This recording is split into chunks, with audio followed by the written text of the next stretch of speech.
जय गुरु जी। संगत जी, वीडियो को लाइक कीजिए, चैनल को सब्सक्राइब कीजिए और बेल आइकन को प्रेस कर दीजिए ताकि आपको लेटेस्ट वीडियोस की जानकारी अच्छे से मिल सके।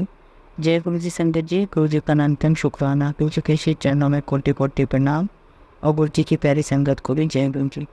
संगत जी, सबसे पहले आप हम सब मिलकर गुरु जी का दिल से धन्यवाद करते हैं कि उन्होंने हमें सत्संग के माध्यम से एक दूसरे से जुड़े रखा हो। और कितनी अच्छी बात है कि कम से कम हम इन 24 घंटों में एक बार तो बैठकर आराम से इत्मीनान से पूरे तन मन से पूरी लगन के साथ गुरु जी का स्मरण करते हैं सत्संग के माध्यम से। आइए संगत जी, हम गुरु जी को अरदास करते हैं कि गुरु जी महाराज हमें ऐसे ही निरंतर अपने साथ जोड़े रखें, सत्संग में हमारा मन लगाए रखें और सत्संग के साथ हमारी ऐसी ही जर्नी निरंतर जारी रखें। संगत जी, आज का जो सत्संग है वह भी बहुत सुंदर है, बहुत ख़ास है।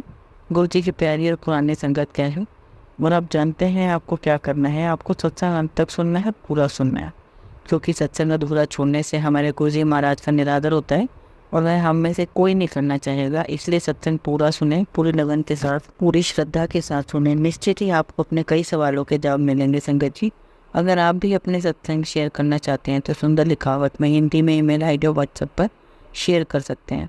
यदि आप चाहें तो ईमेल आईडी और व्हाट्सएप पर टाइप भी कर सकते हैं।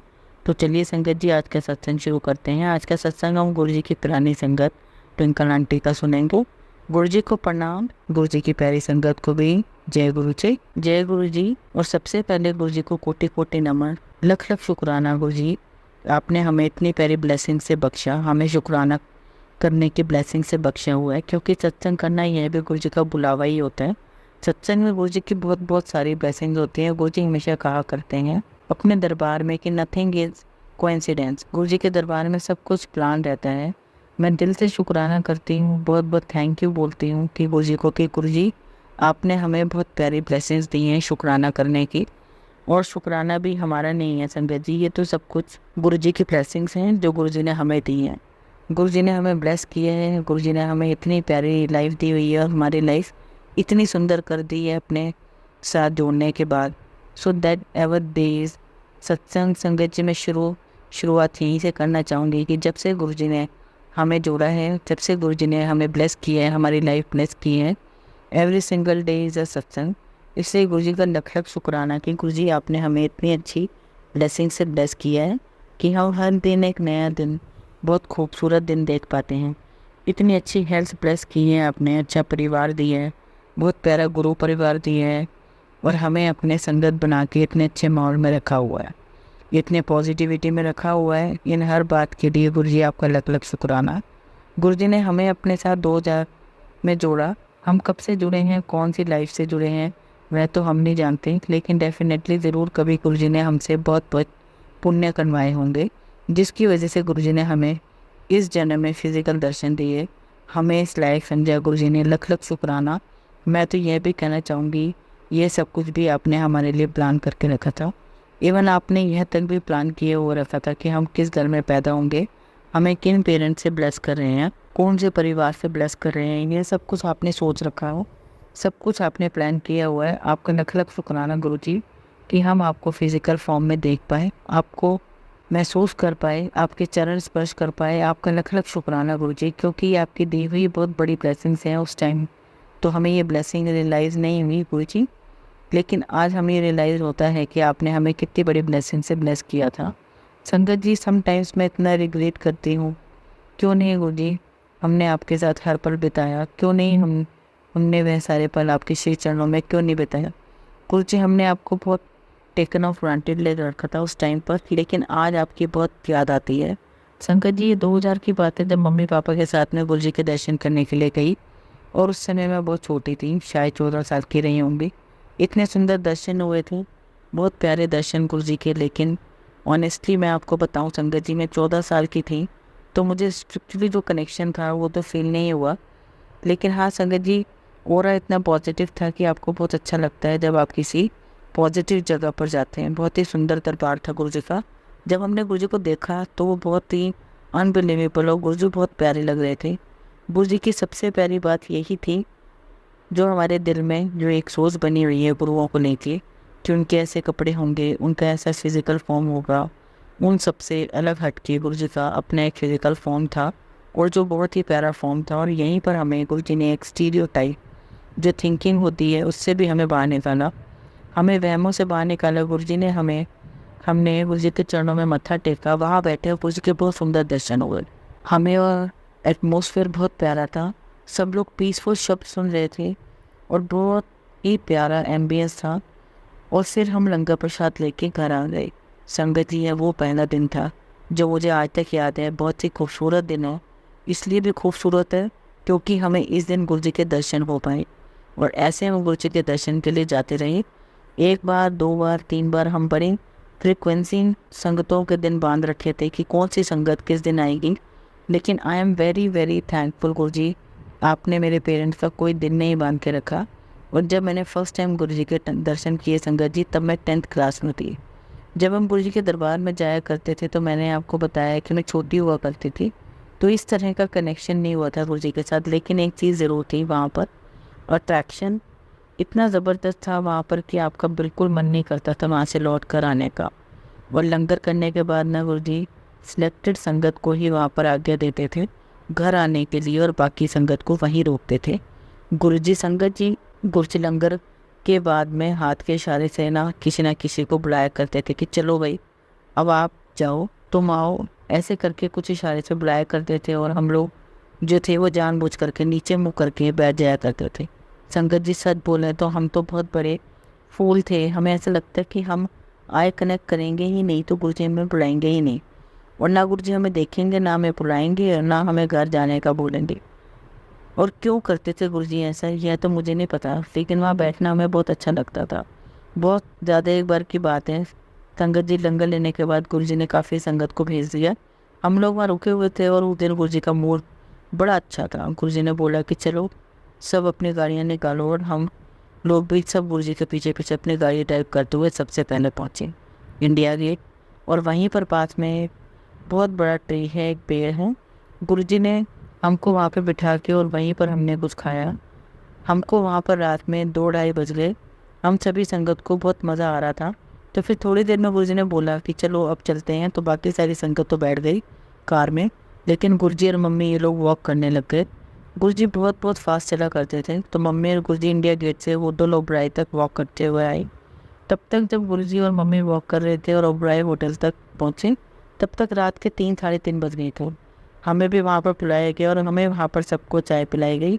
मुझे तो बहुत मज़ा आ रहा था, मुझे तो लग रहा था कि जैसे पिकनिक हो रही है, क्योंकि मेरी उम्र वैसे भी 14 साल की थी। तो मैंने पहले भी बताया कि मुझे कुछ कनेक्टिविटी तो फील नहीं हुई, बट यस गुरु जी की जो पावर थी, गुरु जी की जो डिविनिटी थी, डिविनिटी का जो पॉजिटिव ऑरा था वो फील हो रहा था मुझे। आज भी जब मैं याद करती हूँ तो मुझे बहुत अच्छी फीलिंग होती है। और मैं सोचती हूँ कि गुरु जी काश वापस वही टाइम आ जाए, आप फिर से हमें ऐसे ही घुमाने के लिए लेकर जाएं और हम आपके साथ हर पल ऐसे ही एंजॉय करें। ऐसे ही एक बार गुरु जी ने हमें रोका, और रोकने के बाद कई बार गुरु जी अपना चोला चेंज करके आ जाया करते थे। गुरु जी हम जितनी भी संगत वहाँ बैठते थे, हम सबको एक संगत आंटी के घर लेके रात में ही जाते थे। और संगत जी रात में 2 या 2:30 बज रहे होते थे, उसी टाइम पर गुरु जी हमें एक संगत के यहाँ ले गए। गुरु जी ने वहाँ जाके वहाँ पर आंटी को उठाकर बोलते हैं कि पराठे बना दे। देखिए संगत जी कितना ब्लेस किया गुरु जी ने आंटी को, और आंटी ने भी तुरंत उठते से पर फटाफट गर्मा गर्म पराठे बनाए। कितना डेडिकेशन था संगत का गुरु जी के प्रति, तो कितने प्यारे दिन थे संगत जी। और ऐसे ही गुरु जी ऐश कराते रहते थे, इसी ऐश में गुरु जी की ब्लेसिंग्स थी। और संगत जी देखिए कितना प्यारा तरीका था गुरु जी का ब्लेसिंग्स देने का। ले जा रहे हैं, वॉक करा रहे हैं, घुमा रहे हैं, चाय पिला रहे हैं, कुछ खिला रहे हैं, संगत के घर पे ले जा रहे हैं, संगत करवा रहे हैं। कितना अच्छा तरीका था गुरु जी का ब्लेसिंग देने का। बस ऐसे हम गुरु जी के पास आते रहे। मैं स्कूल से कॉलेज में आ गई। अब मैं अपने कॉलेज ख़त्म करने के बाद, ग्रेजुएशन पूरा होने के बाद आगे पढ़ना चाहती थी, और मैंने इंडिया से बाहर एडमिशन ले लिया। मेरे पास 1-1.5 हफ्ता था वहाँ जाने में। तो हम एक दिन गुरु जी के पास मिलने के लिए गए, तो मम्मी और मैं गए थे। वहाँ गए हम गुरु जी के पास, हमने सत्संग सुना, लंगर खाया। लंगर खाने के बाद जैसे होता है कि गुरु जी से आशीर्वाद लेते हैं, हम भी आशीर्वाद लेने के लिए पहुँचे। और मम्मी मुझे वहाँ पर गुरु जी के पास लेकर के गई और धीरे से गुरु जी के कान में बोला कि गुरु जी से ब्लेस कर दो, ये अगले हफ्ते बाहर जा रही है इंडिया की। मेरी मम्मी ने तो इतने धीरे से गुरु जी को बोला, गुरु जी ने मुझे देखा, इतनी तेज़ बोला की लोर पड़ी है। और गुरु जी ने बहुत तेज़ी से बोला कि की लोर पड़ी है, कुड़ी दा ब्याह कराओ। अब संगत जी आप सोचो, गुरु जी का हो रहा इतना पॉजिटिव था कि हम वैसे ही आंख नहीं मिला पाते थे तो मैं 80 पर तो ऐसे ही नर्वस थी, और 20 पर तो जो गुरुजी ने बोला उससे मैं और नर्वस हो गई। संगत जी बस पता नहीं हिम्मत कहाँ से आई, हिम्मत तो क्या कहूँगी संगत जी, मेरी फुलनेसनेस थी। मैंने गुरुजी को जवाब दिया, मैंने कहा गुरुजी अभी ना प्लीज़ पढ़ाई करनी है मुझे। और गुरुजी ने मुझे 1 मिनट के लिए देखा और बहुत प्यारी सी स्माइल दी, कहा जा ऐश कर। And Angad ji, this words are really really very powerful, जिनका मतलब हम तब नहीं समझे थे और शायद मैं कहूँगी कि अभी भी नहीं समझे हैं, लेकिन इनका कोई गहरा मीनिंग है। और जब गुरुजी ने मुझे इन शब्दों के साथ ब्लेस किया तो मुझे तो कुछ समझ ही नहीं आया, क्योंकि गुरुजी इतने जॉली नेचर के थे कि वो सच्चा इन नेचर और बहुत फ्रेंडली तरीके से वो पेश आते थे सबके साथ। गुरुजी सबको बहुत बहुत हंसाया करते थे।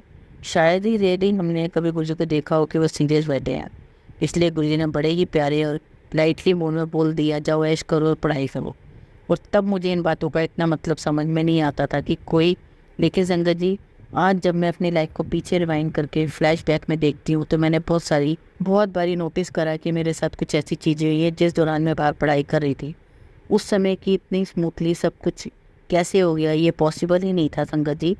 एंड संगत जी, यू डोंट बिलीव कि मेरा इतना प्यारा, इतना स्मूथ वो 1.5 साल निकला। मेरी पढ़ाई बहुत अच्छी हुई, मेरे ट्यूटर्स मिले, मेरे साथी मिले, मुझे फ्रेंड्स मिले। यहाँ जिस तरह से मेरा अरेंजमेंट गुरुजी ने कर दिया, और वही जो ब्लेसिंग थी, जयेश कर ऐसे ही थोड़ी ना गुरुजी किसी को ब्लेस करते हैं। और सबसे बड़ी फीलिंग तो यही थी जब मैं वहाँ गई और मुझे जो हॉस्टल मिलना था, वहाँ पर हॉस्टल में सारे जो रूम्स थे वो ऑलरेडी फुल हो चुके थे और मुझे नहीं मिला कोई रूम वहाँ पर। मेरा कोई अपना नहीं था, कोई पहचानने वाला नहीं था। और यह है गुरुजी की ग्रेस कि गुरुजी ने मुझे एक इतने प्यारे, इतने अच्छे इंसान से मिलवाया। आप सोचो संगत जी कि वो इंसान मुझसे कभी पहले नहीं मिला था। मैं उस फॉरेन यूनिवर्सिटी से पास आउट कर गई थी, वो भी एक इंडियन थे, और अभी तो मैं वहाँ पहुँची भी नहीं थी, अभी तो मैं इंडिया में ही थी। मैंने उनसे रिक्वेस्ट की उस एजेंसी से, मुझे उनका नंबर मिला था। और सोचो संगत जी, ये होती है ब्लेसिंग्स गुरुजी की। उन्होंने मेरी रिक्वेस्ट पर वहाँ पर इतना सुंदर एक अपार्टमेंट मेरे लिए ढूंढ लिया, और यहाँ तक कि मेरे पैसे भी उन्होंने भर दिए। कौन करता है ऐसा आजकल? जो इंसान आपसे मिला नहीं भी आपकी फाइनेंशियल हेल्प तक कर देता है। उनकी तो पढ़ाई पूरी हो चुकी थी, वो तो वहाँ से जा ही रहे थे, उन्होंने मेरे लिए सारा अरेंजमेंट किया, पैसे भरे, सारी फॉर्मेलिटीज़ पूरी की। ये था गुरुजी की ब्लेसिंग्स का मतलब, जा ऐश कर। और अब जब मैं अपनी लाइफ को रिवाइंड करके देखती हूँ तो मुझे समझ में आया कि हाँ गुरुजी, यह सब आपकी ब्लेसिंग्स ही थी, वरना ये तो बहुत मुश्किल हो जाता मेरे लिए ये सब करना। कि मैं इंडियन हूँ, मैं इंडिया से हूँ, सारे रूम्स ऑलरेडी बुक हो चुके थे, वहाँ मेरा अपना कोई नहीं था, कौन मेरे लिए सारी चीज़ें अरेंज करता हूँ। देखा जाए संगत जी तो ये तो बहुत छोटी चीज़ थी, लेकिन बीइंग अ स्टूडेंट ये मेरे लिए बहुत बड़ी बात थी। मतलब गुरुजी छोटी छोटी चीज़ों में हमारे साथ रहते हैं संगत जी। एंड द ब्यूटी ऑफ गुरुजी, भगवान हैं लेकिन उसके बाद भी अपनी संगत के लिए गुरुजी का प्यार लिमिटलेस है संगत जी। हम तो क्या ही प्यार करेंगे गुरुजी से, जितना प्यार गुरुजी पूरी संगत से करते हैं। संगत जी ऐसी कोई संगत नहीं है जिससे गुरुजी कम या ज़्यादा प्यार करते हैं, ऐसा हो ही नहीं सकता। सबसे बहुत बहुत प्यार करते हैं गुरुजी की तो जान बसती है संगत में। हाँ बस ये ज़रूर है कि सबकी क्लासेस अलग होती हैं, जैसा गुरुजी कहा करते थे, लेकिन प्यार सबसे करते थे गुरुजी। हाँ, सिखाने का तरीका सबका अलग अलग होता था। जैसे गुरुजी ने मुझे सिखाया, एक माँ के जैसे, एक पिता के जैसे, एक पेरेंट्स के समान उन्होंने मुझे समझाया। और थोड़ा स्ट्रिक्ट होकर भी बहुत सारी चीज़ें उन्होंने मुझे लाइफ में सिखाई। उन्होंने सिखाया कि प्रैक्टिकली कैसे जीना है। अभी मैं आगे आपसे ये सत्संग शेयर करूँगी संगत जी। मैंने अभी थोड़ी देर पहले आपसे ये बात कही थी कि मेरी गलती हो गई थी कि मैंने गुरुजी को जवाब दे दिया। जब गुरुजी ने मुझे बोला कि लोड़ पड़ी है, जब मालिक ने एक बात बोल दी कि लोड़ है, पढ़ने दी, मुझे उनकी वो बात माननी चाहिए थी। बट वही बात है ना संगत जी, उस टाइम पर मुझे वो कनेक्शन था ही नहीं गुरुजी। और आज मैं बहुत माफ़ी मांगती हूँ, लेकिन अब माफ़ी मांगने से कुछ नहीं होता। कुछ कर्म मेरे गुरुजी काटना चाहते थे, लेकिन हम लोग समझ ही नहीं पाए। तो जो मैंने लर्निंग लेसन सीखा है गुरुजी से, वो यही है संगत जी कि गुरुजी अगर आपसे कुछ कहते हैं, चाहे वह हंस के कहें, चाहे डांट के कहें, चाहे गंभीर हो के कहें, और वो बात हमें बहुत बहुत सीरियसली लेनी चाहिए। मतलब उस बात को यस सर बोल के तुरंत मान लेना चाहिए, इतनी उसको सीरियसली लेना चाहिए बात को। मतलब गुरुजी ने अगर आपको कोई बात बोली है तो उस पर आपको बहस करनी ही नहीं है, कोई कॉन्टेक्टेड ही नहीं करना, उसे एक्सेप्ट करना है। हाँ गुरुजी, यस गुरुजी ऐसे बोल के। लेकिन वो सोच, वो बुद्धि उस वक्त मेरी थी नहीं, शायद मेरे ही कर्म माड़े थे, उसका खामियाजा मुझे आगे लाइफ में भुगतना पड़ा। तब भी नहीं गुरुजी ने मुझे, ऐसा नहीं है कि आपको गुरुजी ने कुछ बोला और अगर आपने नहीं माना तो गुरुजी आपको ऐसे ही कुछ होने देंगे। ना, गुरु जी ने ऐसा कुछ नहीं होने देंगे। जो कर्म हमने ख़राब किए वो तो हमें काटने ही पड़ेंगे, वो तो हमें भुगतने ही पड़ेंगे। यह बात मैं बिल्कुल यकीन के साथ कह सकती हूँ। 100% सच बात यह है कि जो गुरु जी में हमारे कर्म 90% खुद अपने ऊपर ले लेते हैं, और सिर्फ जो 10% है हम वहीं भुगत रहे होते हैं। और ये जो 10% है ना संगत जी, ये 10% कर्म भी गुरु जी बड़े प्यार से अपनी गोद में उठा के हमसे कटवा रहे हैं। गुरु जी का ये बहुत बहुत प्यार है। लख लख शुक्राना गुरु जी, बार बार शुक्राना गुरु जी। संगत जी, मुझे बचपन से ही माइग्रेन की बहुत प्रॉब्लम रही है, और एक दिन हम ऐसे गुरु जी के पास गए तो उस वक्त संगत में ऐसा होता था कि गुरु जी शुरू से चोला पहन करके नहीं बैठते थे। जब शब्द वाणी चल रही होती थी तो गुरु जी अपना चोला पहनने के लिए अंदर आते और फिर वापस चोला पहन के आते थे। और उस दिन जब हम लोग गए गुरु जी के पास संगत में, तो गुरु जी बस चोला पहनकर रूम से निकले ही थे तो एम्पायर स्टेट में जहाँ पर डाइनिंग टेबल है उससे 2 कदम ही गुरु जी आगे गए होंगे, और उन्होंने बहुत ही ब्यूटीफुल रेड ड्रेस पहना हुआ था। और आज भी मुझे ये वह चीज़, आज भी मुझे वो नज़ारा क्रिस्टल क्लियर है। और मम्मी ने वहीं पर बीच में ही उनको माथा टेक दिया और गुरु जी वहीं पर रुक गए। मम्मी से भी यही गुरु जी का इतना प्यार था कि वो कहीं पर भी खड़े होकर के बात कर लेते थे। तो वहीं पर मम्मी ने ना गुरु जी को बोल दिया कि गुरु जी इसको बहुत सिर दर्द है, इसको माइग्रेन है। तो गुरु जी कहते हैं कुछ नहीं है, ज़्यादा सोच दी है। और ये जो गुरु जी के वर्ड्स थे ये बिल्कुल राइट थे। मैं ओवर थिंकिंग करती थी। उससे जब हम ओवर थिंकिंग करते हैं तो दिमाग पर स्ट्रेस बढ़ते ही हैं, और ज़रूरी नहीं है कि हर बार गुरु जी किसी समस्या का सोल्यूशन दे। कई बार समस्या का कारण भी बता देते थे गुरु जी, और उससे वो समस्या हल हो जाया करती थी। और गुरु जी ने वही किया, मुझे बोला कुछ नहीं है, ज़्यादा सोच दी है, और आगे चल के वो बैठ गए। मैंने गुरु जी को तब बड़ा लाइटली लिया, क्योंकि हम तो बड़े फैम में थे ना कि नहीं नहीं अभी तो गुरु जी और सोल्यूशन बताएंगे, रेमेडी बताएंगे। तो हम वापस आज जाके गुरु जी के पास बैठ गए। मेरे दिमाग में था कि गुरु जी ने तो कई बार मम्मी को, दीदी को पान के पत्ते से ब्लेस किया है, तो कुछ ऐसी रेमेडी मेरे लिए भी बताएंगे गुरु जी। लेकिन गुरु जी कई बार इतनी छोटे छोटे सॉल्यूशंस, इतनी छोटी छोटी बातें बोल जाया करते थे, और वही बहुत बड़ी ब्लेसिंग होती थी। यह मैं आज जा कर के समझी हूँ। इस बात को मुझे छोटे छोटे कारण बता दिया करते थे कि अरे इस कारण से ऐसा हो रहा है, तो वही ब्लेसिंग होती थी। और यही ब्यूटी है गुरु जी के प्यार की, कि गुरु जी के पास एक की समस्या नहीं है, पूरी सृष्टि की समस्या है। गुरु जी शिव नहीं, माँ शिव है। गुरु जी परमात्मा है, उनके पास कितनी अनगिनत समस्याएं हैं, सिर्फ इंसानों की नहीं, छोटे छोटे जानवर, कीट पतंगों की। और यही तो गुरु जी के प्यार की ब्यूटी है, उनके स्नेह की ब्यूटी है कि वह सबको साथ में लेके चलते हैं, सबकी समस्या दूर करते हैं। मैं हर बार गुरु जी से यही मांगती हूँ कि गुरु जी आप शक्ति दो इन कर्मों को काटने की, आप हमें स्ट्रेंथ दो कि हम आपकी संगत बने रहें। तो बस ऐसे ही संगत जी, उस दिन जब गुरु जी ने बोला काफ़ी सोचती है इसलिए आपको दर्द होता है, तो उसके बाद संगत जी रेयरली मुझे कभी कोई दर्द उठा होगा माइग्रेन का। लख शुक्राना Guru ji, thank you so much for that. और यही बस ऐसे ही जर्नी चलती रही। 2000 से 2007 आ गया जब गुरु जी ने महासमाधि ली, तो हम सबके लिए बहुत स्कैरी था वो। और जिस टाइम पर मुझे न्यूज़ मिली एक फ्रेंड के थ्रू कि ऐसा हो गया है, और उस समय जब मैंने न्यूज़ सुनी तो जो सबसे पहले शब्द मेरे मुंह से निकले वो ये थे कि गुरु जी सॉरी, मैं आपको बता नहीं पाई, पर मुझे आप पर पूरा पूरा ट्रस्ट है। ये मेरा बहुत ही अजीब सा रिएक्शन था संगत जी। गुरु जी के आखिरी दर्शन के बाद गुरु जी ने मेरी असल जर्नी शुरू करवाई। उसके 1 हफ्ते के बाद संगत जी हमारी तो कोई हैसियत भी नहीं है कि हम गुरु जी के साथ किसी भी प्रकार की जर्नी शुरू कर लें। यहाँ तक कि हमारी इतनी भी हैसियत नहीं है कि हम गुरु जी से कहें कि हमें ड्रीम आ जाए, ड्रीम आए। हम कितना भी सोच लें कि आज गुरु जी का ड्रीम आ जाए, नहीं आएगा जब तक वह मालिक ना चाहे। गुरु जी की समाधि के बाद जो पहले दर्शन गुरु जी के मुझे हुए, मैं गुरु जी का लख लख शुक्राना करती हूँ कि गुरु जी ना जाने वो कौन से ऐसे अच्छे दिन थे, ऐसे अच्छे कर्म थे जिससे मुझे आपके इतने सुंदर दर्शन हो। गुरु जी केम इन माई ड्रीम, मेरे सपने में आए गुरु जी, ऑरेंज ड्रेस में दिखाई दिए और थोड़े परेशान थे गुरु जी। अपना सर खुजाते हुए चल रहे थे और कह रहे थे कि कोई मुझे समझ ही नहीं पाया। मैं परेशान हो गया और फिर गुरु जी ने मुझे कहा कि तेरा ट्रस्ट ही काफ़ी है मुझ पर। तो देखिए संगत जी, जब मुझे ये बात पता चली गुरु जी की महासमाधि की, मेरा तो स्पॉन्टेनियस रिएक्शन था और मेरे एकदम से मुंह से निकला कि गुरु जी मेरा आप पर पूरा ट्रस्ट है, मुझे आप पर पूरा यकीन है। तो यह तो बात मेरे और मेरे गुरु जी के बीच में थी। देखिए कैसे किस प्रकार से गुरु जी आपकी आत्मा, आपका दिल, दिमाग सब कुछ पढ़ लेते हैं। गुरु जी हम सब के सामने एक छोटे से तिनके के समान है, अंदर बहुत, बाहर गुरु जी सब कुछ देख लेते हैं। उस टाइम पर जब मुझे ड्रीम दर्शन हुआ तब तो मुझे ये बात भी पता नहीं थी कि ड्रीम दर्शन में जब गुरु जी खुद आते हैं, दर्शन देते हैं, तो वो रियलिटी ही होता है। ये बात तो हमें अब जाकर के पता चली। तो गुरु जी ने मुझे ड्रीम दर्शन में यही कहा कि तेरा ट्रस्ट ही काफ़ी है मुझे। और फिर मेरे से गुरु जी ने लंगर लेके खाया। और संगत जी मुझे गुरु जी का ये ड्रीम दर्शन, पहला दर्शन बहुत बहुत अच्छा लगा, क्योंकि उस वक्त हम गुरु जी को वैसे ही बहुत मिस कर रहे थे, मुझे गुरु जी के दर्शन हुए। इसके बाद कि मैं जितनी भी अपनी जर्नी कहूँ, सत्संग कहूँ, वो सब मेरे ड्रीम दर्शन की ही रही है संगत जी। 2007 से मैं रोज़ मंदिर जाया करती थी और बस ऐसे ही गुरु जी के साथ मेरी जर्नी चलती रही। अराउंड 2010 की बात है कि मेरे किसी से फ़ोन पर बहस हो गई और मैं बहुत हर्ट हो गई। इट्स माई पर्सनल थिंग, और मैं बहुत बहुत ज़्यादा हर्ट हो गई थी। और ना उस बात की बात में गुरु जी का भी जिक्र आ गया और उसमें सामने वाले की बात से बहुत हर्ट हो गया। और मेरे कमरे में गुरु जी का बहुत बड़ा स्वरूप लगा रहता है, तो मैं स्वरूप के सामने ही बैठी थी। तो मैं गुरु जी के साथ ना बातें कर रही हूँ और बातें करते करते मैं रोने लग गई, क्योंकि मैं बहुत हर्ट हो गई थी। रोते रोते संगत जी मैं सो गई। और गुरु जी का प्यार देखो संगत जी, इतने लविंग है गुरु जी की।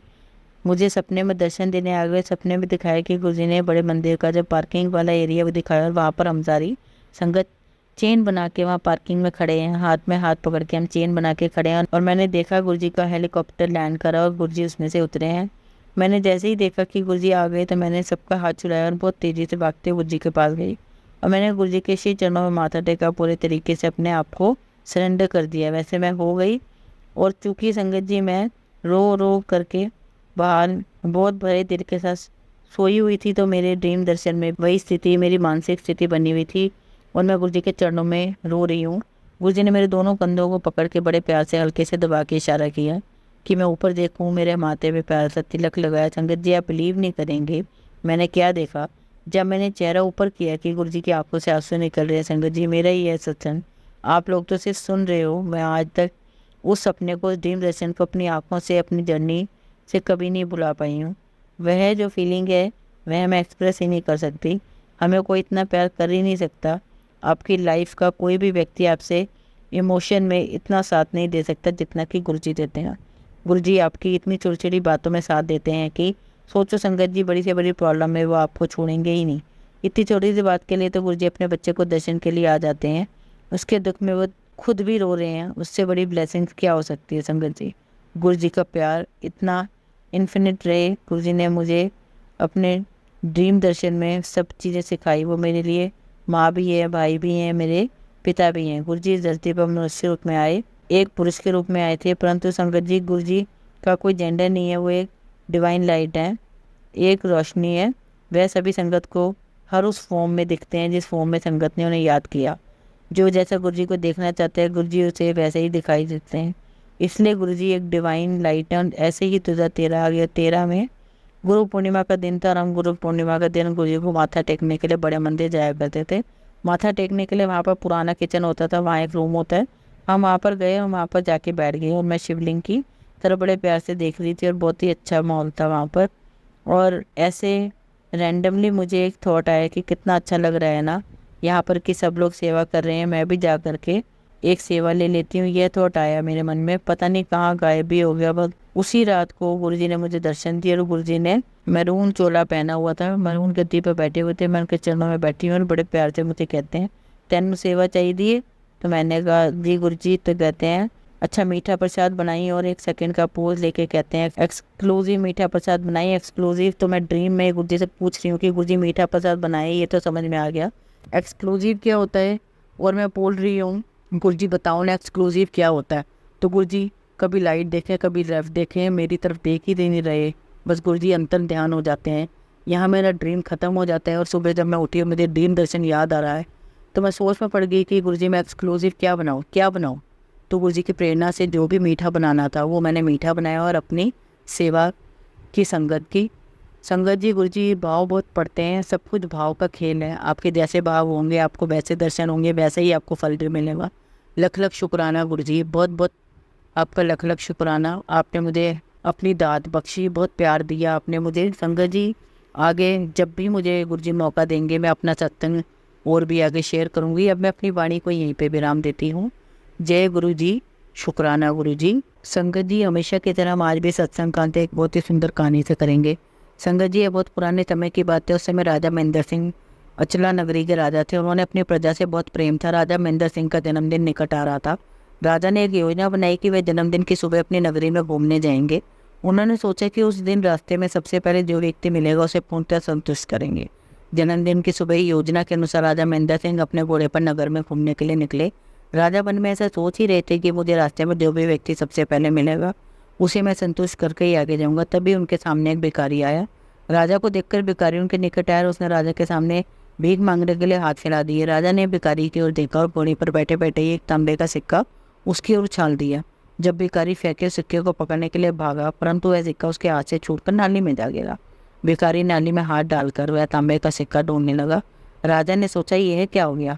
मैंने तो भिखारी को संतुष्ट करने के लिए सिक्का दिया, परंतु उसे वह मिला ही नहीं, अर्थात ऐसा लगता है कि वह संतुष्ट नहीं हुआ। राजा ने उस भिखारी को अपने निकट बुलाया, उसे तांबे का एक और सिक्का दिया। भिखारी ने आनंद से वह सिक्का अपनी जेब में रख लिया, पुनः नाली में गिरे हुए सिक्के को ढूंढने लगा। यह देख के राजा को लगा कि यह भिखारी तो बहुत ही गरीब है। उसको भिखारी पर और दया, इसने भिखारी को पुनः अपने निकट बुलाया और अब राजा ने एक चांदी का सिक्का दिया। भिखारी ने राजा की जय जयकार की और वह पुनः नाली में सिक्का ढूंढने लगा। यह देख के राजा को उस पर और अधिक दया हुई। अब की बार राजा ने भिखारी को एक सोने का सिक्का दिया। सोने का सिक्का पाकर भिखारी खुशी से झूम उठा और वापस भागकर नाली में गिरा तांबे का सिक्का ढूंढने लगा। राजा को जीतने लगा। उस समय राजा को स्वयं से निश्चित की हुई बात याद आ गई कि वह सबसे पहले मिलने वाले व्यक्ति को आज संतुष्ट करना है। उसने भिखारी को पुनः निकट बुलाया और उससे कहा कि मैं तुम्हें अपना आधा राजपाट देता हूँ, तब तो तुम संतुष्ट होना। भिखारी बोला, मैं संतुष्ट तभी हो सकूंगा जब नाली में गिरा तांबे का सिक्का मुझे मिल जाएगा। भिखारी की बात सुनकर राजा महेंद्र सिंह अचंभित हो गया। वह सोचने लगे कि मैंने तो भिखारी को आधा राजपाट भी दे दिया, इतना सब कुछ मिलने पर भी भिखारी का मन नाली में गिरे तांबे के सिक्के में अटका रहा। यदि किसी के मन की स्थिति इस प्रकार होगी तो वह मनुष्य कैसे संतुष्ट हो पाएगा? संगत जी, इस कहानी से यही प्रेरणा मिलती है, हमारी स्थिति भी उस भिखारी के जैसी ही होती है। हमें भगवान ने साधना रूपी मूल्यवान खजाना दिया, परंतु हम उसे भूलकर संसार रूपी नाली में तांबे का सिक्का निकालने के लिए अपना जीवन व्यर्थ गवाते हैं। भगवान ने हमें सब कुछ दिया, परंतु हमारे पास जो नहीं है उसे पाने के लिए हमारा मन कितना उतावला रहता है। इस कारण भगवान ने हमें जो दिया है उसके प्रति हमारे मन में कृतज्ञता का भाव नहीं आता है। भगवान के द्वारा दी साधना रूपी खजाने में से भगवान के नाम रूपी मोती निकलना और संतुष्ट रहना, यही सच्ची साधना है। जय गुरु जी, शुक्राना गुरु जी। संगत जी, अगर आपको आज का सत्संग अच्छा लगा तो आप इस सत्संग को संगत के साथ जरूर साझा करें, जिससे वो भी महाराज का दिव्य आशीर्वाद प्राप्त कर सकें। जय गुरु जी, शुक्राना गुरु जी।